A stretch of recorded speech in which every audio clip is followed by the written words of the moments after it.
Bom dia, meus amores, tudo bem? Hoje estamos aqui iniciando mais uma aula de História. Na aula passada, nós concluímos aí a unidade 7 do material, onde nós falávamos sobre como surgiram os calendários, como surgiu essa questão da astronomia, da observação do tempo para fazer esses calendários, né? Porque o homem tinha necessidade de registrar a época do plantio, a época da colheita, a época das cheias, das chuvas, da seca, para poder auxiliá-lo nessa questão do tempo, né? E hoje nós vamos, então, começar aí a unidade 8 da apostila de História, tá? Que vem falando aí como surgiu a cidadania. Gente, cidadania é um termo utilizado já pelo fato de lutarmos pelos nossos direitos, né? De buscarmos igualdade, de buscarmos justiça. Mas será que cidadania é só isso? E como foi que tudo isso aconteceu? Por que que essa teoria de cidadania, por que que essa ação cidadã surgiu? Por qual motivo? Por que que as pessoas sentiram necessidade de fazer com que essa cidadania acontecesse? Então, nós temos aí na abertura da unidade, na página 34, palavras que simbolizam justamente essa noção de cidadania, tá? Nós temos aí a palavrinha igualdade, educação, liberdade, respeito, o voto, quando eu voto eu exerço cidadania. Então, todas essas palavrinhas dão sentido, dão noção, dão entendimento à cidadania. O que eu sei sobre esse assunto? Que tipo de situação a imagem representa? Nós podemos observar aqui que está tendo como se fosse um manifesto, né?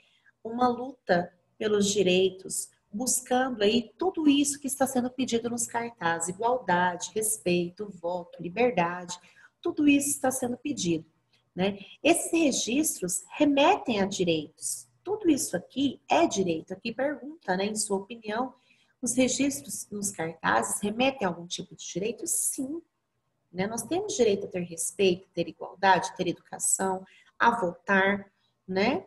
Você já vivenciou essa situação, ouviu algo parecido em algum meio de comunicação?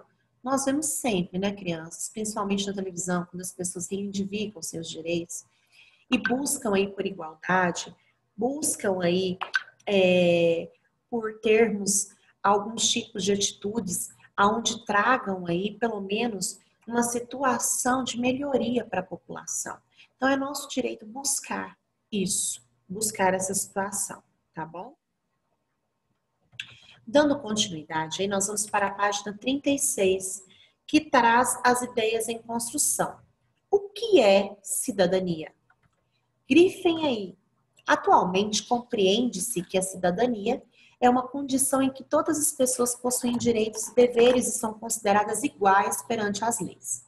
Isso significa que os cidadãos não podem ser diferenciados por possuírem determinada origem, etnia, cultura ou religião ou por pertencerem a determinado grupo social. Além do tratamento igualitário, ser cidadão significa ter direitos civis, políticos e sociais garantidos e respeitados. Dessa forma, podemos definir a cidadania como um conjunto de direitos e deveres de um cidadão e do Estado ao qual ele pertence. Então, ou seja, o que a gente entende sobre cidadania? É o conjunto de direitos e deveres do cidadão. E quando eu coloco esses direitos e deveres em prática, obedecendo tudo isso daí, gente. Não adianta eu querer só ter direitos e não cumprir com os meus deveres. Ah, eu quero ser respeitada, eu quero ter igualdade, eu quero ter educação, mas eu não faço isso com ninguém, eu não respeito ninguém, eu não dou liberdade de expressão para essa pessoa, só eu posso falar. Então, tudo isso é ser cidadão. Quando eu tenho os meus direitos e deveres garantidos e eu coloco esses direitos e deveres em prática, tá bom? Quais são esses direitos? Nós temos vários tipos de direitos. Nós temos direitos civis, os direitos políticos, os direitos sociais, que fazem parte aí dos direitos. Nós vamos ver, então, cada um separadamente. Direitos civis, políticos e sociais. certo? O que são esses direitos civis? Grifem aí. Eles garantem a liberdade e buscam assegurar a vida coletiva, baseado nos princípios da igualdade e do respeito. Dentre direitos civis estão a liberdade de ir e vir, a livre expressão, a liberdade de pensamento, a liberdade religiosa, o direito à justiça, o direito à propriedade e o direito de eleger seus próprios representantes. Então, os direitos civis nada mais é do que os direitos que eu tenho como cidadão. Como cidadão. Eu comigo mesmo. Esse é um direito civil. Ou seja, eu tenho liberdade de ir e vir, eu tenho liberdade de me expressar, eu tenho liberdade de escolher um tipo de religião, eu tenho liberdade de ter direito aí à justiça para me defender ou para buscar uma defesa, o direito à propriedade. Então, nós temos esses direitos civis, ou seja, o direito meu, tá? Adquirido como pessoa. Temos também o direito político. O que são esses direitos políticos? Grifem aí. Eles garantem a participação popular no governo com base no princípio de igualdade. Dentre os direitos políticos estão a associação a partidos políticos, a manifestação política, o direito ao voto, o direito de se eleger para funções governamentais e o direito de apresentar propostas de leis. Ou seja, direitos políticos nada mais é do que o direito que eu tenho de participar efetivamente da política, tanto votando como sendo candidato, quando participando de algum partido de alguma forma. Isso é um direito político que eu tenho, tá? Eleger representantes políticos é um dos direitos básicos da democracia. Agora nós vamos falar sobre os direitos sociais. O que são os direitos sociais? Os direitos sociais, eles buscam proteger os cidadãos por meio da intervenção do Estado. E tem como princípio a dignidade humana, a justiça social. Dentre os direitos sociais estão o direito à educação, à saúde, ao lazer, ao salário justo, à moradia, à previdência social, à alimentação, à assistência e proteção à maternidade, às crianças, aos adolescentes, aos idosos, aos portadores de necessidades especiais e aos desamparados. Esses direitos sociais, gente, são os direitos que a gente mais tem problema em ver eles efetivamente sendo respeitados e sendo também aí cumpridos. Muitas crianças ainda não têm acesso à educação, muitas pessoas não conseguem ter acesso à saúde. Então, esses direitos sociais, por mais que eles existam, ainda precisam ser colocados em prática efetivamente. Colocados em prática já são, mas não de forma efetiva. A gente ainda vê muita falha nessa situação aí desses direitos sociais. Então, os direitos sociais, políticos, civis, fazem parte dos direitos como cidadão. E também nós temos os deveres dentro desses princípios aí, certinho? Dando continuidade aí, então, nós temos uma atividade aí do família e escola, tá? Que eu gostaria que vocês prestassem bastante atenção. A tia Grazi vai explicar para vocês como é que vai funcionar essa atividade aí, tá? Dessa família e escola, ok? Diz o seguinte aí. Converse com um adulto de sua família sobre os direitos civis, políticos e sociais. E pergunte se ele já viveu em algum período da história do Brasil em que alguns desses direitos foram negados ou proibidos à população. Então, você vai conversar com um adulto de sua família para saber se em algum momento em que ele faz parte aí da sociedade, em que ele vivenciou um momento em que teve algum desses direitos, ou civis, ou sociais, ou políticos negados à população. Faça o registro a seguir e socialize com seus colegas.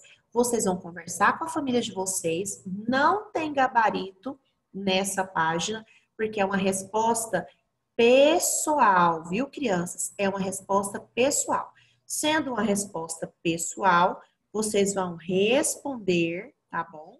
E na próxima aula online de história, vocês vão socializar essa resposta desta questão, ok? Continuando. No Brasil, os direitos civis, políticos e sociais estão assegurados por meio da Constituição Federal de 1988. e na forma de estatutos. O que são estatutos? Grifem aí. São um tipo de regulamento que estabelece normas para garantir direitos a um determinado grupo ou instituição, ou ainda para buscar soluções para problemas sociais.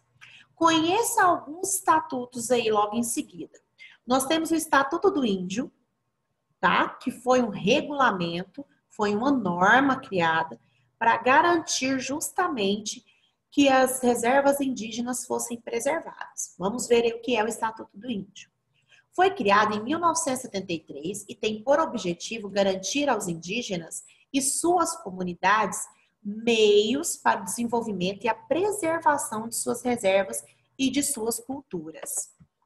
Dando continuidade, temos um outro estatuto aí, que é o Estatuto da Criança e do Adolescente, que foi criado em 1990 e busca garantir os direitos e a proteção à saúde, à vida, liberdade, lazer, educação e família para as crianças de até 12 anos, incompletos e adolescentes entre 12 e 18 anos. Então, nós temos o Estatuto da Criança e do Adolescente para garantir direitos aí a essas crianças e adolescentes. Nós temos o Estatuto dos Refugiados. A quem ele se refere? As pessoas que buscam abrigo no nosso país, que vêm fugidos, né? Vêm de outros países buscando uma vida melhor. Temos o Estatuto para os Refugiados também. O Estatuto dos Refugiados foi criado em 1997 e busca proteger, prestar assistência e auxiliar a integração dos refugiados no país, que correspondem aos imigrantes que buscam asilo por motivo de guerras, perseguições políticas, étnicas ou religiosas em seus países de origem. Nós temos o Estatuto da Cidade, que é justamente para amparar o crescimento da cidade, seu desenvolvimento, a sua ordem. Ele foi criado em 2001 e tem por objetivo estabelecer normas para o crescimento das cidades, buscando garantir o planejamento de serviços como saneamento básico e o acesso a serviços públicos, como escolas, hospitais, transportes, áreas de conservação ambiental, entre outros. Temos o Estatuto da Igualdade Racial, que foi criado em 2010 e tem por objetivo assegurar à população negra a igualdade no acesso à educação, além do combate à discriminação e à intolerância étnica, tá? Então, nós temos também esse estatuto aí para a igualdade racial, para que as pessoas sejam tratadas de forma igualitária em relação à sua cor. O Estatuto das Pessoas com Deficiência, que garante também os direitos das pessoas com deficiência, foi criado em 2015 e busca garantir às pessoas com deficiência condições de igualdade e acesso à saúde, à educação e ao trabalho, garantir acessibilidade aos espaços públicos e privados, ao uso de tecnologias, além de combater a discriminação. Aqui diz assim: selecione um dos estatutos citados anteriormente e com seus colegas faça um cartaz defendendo a sua importância para a sociedade brasileira. Em seguida, apresente a sua ideia para a turma. Bom, vocês irão fazer, gente, não um cartaz, mas vocês irão fazer na folha A4, certo? Vocês irão fazer na folha A4, vão fazer um cartazinho na folha A4, falando sobre um desses estatutos e o porquê que ele é importante. Você vai escolher um deles. Vai escolher um desses estatutos e vai colocar na folha A4 a sua importância, o porquê ele é importante, certo? Vão fazer esse trabalhinho aí, vão tirar uma foto e mandar no privado da sua professora. Então, você não vai apresentar a ideia para a turma, porque no momento nós não estamos aí juntos para que você apresente, tá? Mas você vai tirar a foto desse cartazinho feito em folha A4 e vai mandar no privado para a sua professora. Quem é aluno da tia Eveline vai mandar para a tia Eveline. Os alunos da tia Maura vão enviar para a tia Maura. E os alunos da tia Grazi vão enviar para a tia Grazi. Ok? Certo? Escolha um estatuto, faça um cartazinho na folha A4 dizendo por que esse estatuto é importante para a sociedade brasileira. Tira a foto e envia no privado da sua professora. ok? Certinho? Dando continuidade aí, construindo conhecimentos. Nós vamos falar agora, aí na página 40, sobre o surgimento da cidadania na antiguidade. Como começou tudo isso? Atualmente, a cidadania remete ao conjunto de direitos e deveres estendidos a todos os cidadãos. Mas será que ao longo da história sempre foi assim? Bom, grifem aí. As primeiras ideias acerca da cidadania surgiram durante a Antiguidade, há mais de 2.500 anos na Grécia Antiga, região formada por várias cidades independentes, ou seja, cidades com governos próprios. Olha só onde foi que surgiu essa ideia de cidadania. Continuem grifando. Foi em uma dessas cidades, chamada Atenas, que os gregos desenvolveram as primeiras ideias de cidadania, que significava governar por meio da participação das decisões políticas e das decisões de interesse público dos atenienses. Essa forma de governo recebeu o nome de democracia. Então, olha só, gente, onde é que surgiu o conceito de cidadania? Quando eles quiseram que as pessoas começassem a participar ativamente das decisões políticas e que eram de interesse público. Então, a partir daí, começou essa ideia de cidadania, quando começaram a participar ativamente da política, chamando isso de democracia, certo? Então, a primeira ideia de democracia surgiu também lá na Atenas, em Atenas. Então, por esse motivo, lá é que que começou a se desenvolver essa ideia também de cidadania. Porque cidadania tem tudo a ver com democracia, gente. A partir do momento que eu exponho minhas ideias, é a partir do momento que dão voz para a população, aonde eu posso expressar a minha opinião e aonde eu posso fazer ali com que as minhas ideias sejam aceitas, né? Então, por esse motivo, aí começou a ideia de cidadania, lá em Atenas. Então, meus amores, essa ideia de cidadania já é bem antiga, né? Mas foi realmente colocada em prática a partir de outras necessidades que a sociedade foi vendo. Então, esse conceito iniciou aí, tá? Olha só que interessante. Iniciou lá, mas não era para todos. Era apenas para alguns. Mas a cidadania não era para todos. Ela era restrita a um pequeno grupo que era formado por homens livres de Atenas. Já o restante da população estava dividida entre os que não tinham acesso à cidadania, como as mulheres, e os estrangeiros que viviam em Atenas, e os que não tinham acesso à liberdade, como os escravizados. Então, o conceito de cidadania iniciou, mas não era o direito de todos. Não eram todos que participavam dessa democracia, dessa cidadania, não é mesmo? Mas iniciou aí em Atenas. A sociedade e a cidadania em Atenas. Grifem aí. Em Atenas, os cidadãos eram apenas os homens livres nascidos na cidade. Ou seja, os que não eram nascidos lá não eram homens livres e não tinham os mesmos direitos que os outros. Isso lhes garantia não só o poder de participar das decisões políticas e da justiça, mas também o direito de possuir propriedades. Entre os cidadãos havia uma diferenciação entre os homens jovens e velhos. Isso acontecia porque as cidades independentes da Grécia Antiga originaram-se de tribos chefiadas por anciãos, que eram homens mais velhos dos clãs, ou seja, era eles que dominavam, era eles que comandavam as decisões. Os gregos mantiveram, então, o valor dessas tradições.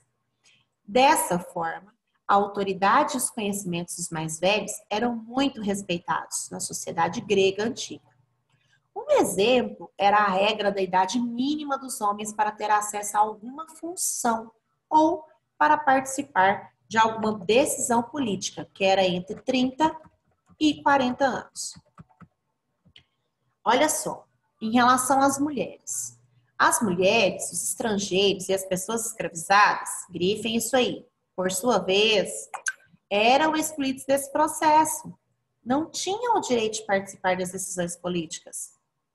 As mulheres mais ricas ficavam restritas ao espaço doméstico, ou seja, em suas próprias moradias, em um espaço criado para elas chamado gineceu. Elas só saíam para os espaços públicos em ocasiões especiais, tais como fazer compras, participar de celebrações religiosas, entre outros. Era do gineceu que as mulheres ficavam encarregadas de organizar a vida doméstica e os escravos realizavam todos os outros afazeres. Aí, então, enquanto as mulheres ricas ficavam nesse gineceu, aí fechadas, né, as mulheres pobres, por sua vez, transitavam diariamente pelos espaços públicos, como os mercados. Isso acontecia devido à necessidade de trabalhar para sobreviver, pois muitas delas eram vendedoras ou lavadeiras. Nós temos aí uma pintura retratando aí as mulheres gregas no palácio em Creta, na Grécia. Os estrangeiros que viviam em Atenas eram chamados de metecos. A maior parte deles habitava as regiões portuárias e comerciais, visto que muitos desenvolviam atividades relacionadas ao comércio e ao artesanato. Isso fazia dos metecos homens de posses. Grifem-se aí. Então, os metecos eram também homens de posse, além de serem estrangeiros. Eles eram chamados, esses estrangeiros que viviam em Atenas, de metecos. Apesar de viverem integrados à vida econômica e social de Atenas, os metecos não participavam das decisões políticas, uma vez que não eram considerados cidadãos. Com o dinheiro que possuíam, eles pagavam impostos e adquiriam bens móveis, como vasos, metais e gado, também escravos.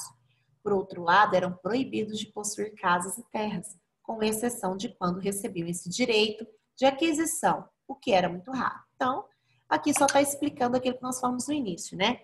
De que os homens que nasciam em Atenas tinham esse direito político, esse direito aí da democracia. Já os estrangeiros e as mulheres não, né? E está falando aí como é que eles viviam em Atenas. Continuando aí, na página 42, vem falando sobre os escravos. Grifem aí também como eram os escravos. Os escravos, por sua vez, costumavam ser prisioneiros de guerras, capturados de regiões conquistadas pelos gregos, ou ainda podiam ser pessoas endividadas que, para pagar suas dívidas, eram escravizadas. Acredita-se que as pessoas escravizadas formavam aproximadamente um quarto da população da cidade-estado de Atenas, resultando entre 60 mil e 80 mil, então, ou seja, era uma quantidade muito grande, tá? Que realizavam os mais diversos trabalhos domésticos ou atividades ligadas ao artesanato, à agricultura ou às minas. A maioria deles recebia por seu trabalho e, quando conseguiam economizar algum valor, podia comprar a própria liberdade. Assim como as mulheres e os estrangeiros, os escravos também não eram considerados cidadãos, ou seja, não tinham esses direitos políticos, não tinha essa democracia voltada para eles, porque eles não tinham esses direitos, né? Para os gregos antigos, o principal objetivo da cidadania era participar da vida política de Atenas. Isso significa que os cidadãos gregos deveriam debater e votar os assuntos de interesse público. Então, grifem isso daí, gente. Então, o objetivo da cidadania era apenas um naquela época: participar da vida política, tá? Além disso, acreditava que para ser cidadão era preciso desenvolver-se culturalmente. Para isso, olha o que eles criaram. Criaram a paideia. E nós vamos ver aí agora o que era essa paideia. Grifem aí o que era a paideia. Consistia em um sistema de educação baseado nas seguintes atividades. Lá tinha ginástica, que era uma atividade muito valorizada pelos gregos em geral, realizada na palestra, local onde era praticados lançamentos de disco e lutas, ou no ginásio, onde os jovens atenienses realizavam diversos esportes. Essa paideia, então, gente, era como se fosse uma escola, tá? Era a paideia, onde eles iam para receber instruções, para ter cultura, tá? Para ter algum tipo de ensinamento e ser considerado um cidadão ateniense. Música visava ensinar os jovens atenienses a cantar os tradicionais poemas gregos, em geral, acompanhados por um instrumento musical chamado lira. Leitura e escrita, eles possuíam foco na gramática grega, que podia ser ensinada através do canto e também estava relacionada à habilidade de fazer cálculos. Então, eles excluíam as mulheres, excluía os estrangeiros, excluíam os escravos e os homens nascidos em Atenas, que eram considerados cidadãos atenienses, né, que faziam parte aí dessa sociedade e que faziam parte das decisões políticas dessa democracia, eles tinham que receber ensinamentos, eles tinham que ter cultura, né? Então, por isso foram criadas as paideias, né? Que tem esse nome aí, paideia, onde tinha um conjunto de atividades para trazer esse desenvolvimento cultural para esses atenienses aí que tinham esse direito democrático. Então, ficou bem claro que não eram todos que tinham esse direito. Não eram todos que moravam em Atenas, que viviam em Atenas, que tinha essa noção e tinham esses direitos de cidadãos que nós temos hoje, né? Então, foi algo assim que começou lá atrás, mas que não era desenvolvido, não era como é hoje. Essa igualdade não existia ainda, tá? O direito à igualdade ainda não tinha. Isso aí foi gerado apenas para desenvolver o direito político, para ter ações políticas em Atenas. Conecte o assunto. De acordo com a Paideia, os conteúdos que os jovens atenienses entre 7 e 16 anos deveriam aprender eram ginástica, música, leitura e escrita. Compare os conhecimentos de Paideia com os conhecimentos que você e seus colegas aprendem na escola, indicando as semelhanças no quadro a seguir. Quais são os conhecimentos aí que vocês têm de ginástica? Eram os mesmos, né? Tem a semelhança, porque hoje vocês têm as aulas de educação física, não é mesmo? E que são realizadas em quadras ou ginásios. Lá era realizado em outro lugar, mas existe essa semelhança. Hoje, vocês têm as aulas de educação física, praticam esportes que são realizados em quadras e ginásios. Na música, vocês podem realizar atividades relacionadas à música, nas disciplinas de artes, ouvir uma música, interpretar uma música, ou algo nesse sentido, né? E leitura e escrita, tem semelhança? Tem, vocês trabalham várias disciplinas, trabalham a língua portuguesa, onde vocês têm que fazer leitura e interpretação de textos, tem também que escrever, fazer produções, então tem uma semelhança sim com os conhecimentos que eles já tinham, tá? Vocês vão responder essa página aí, ok? Em seguida vem o gabarito, mas a tia Grazi já conversou aqui com vocês sobre. Página 44.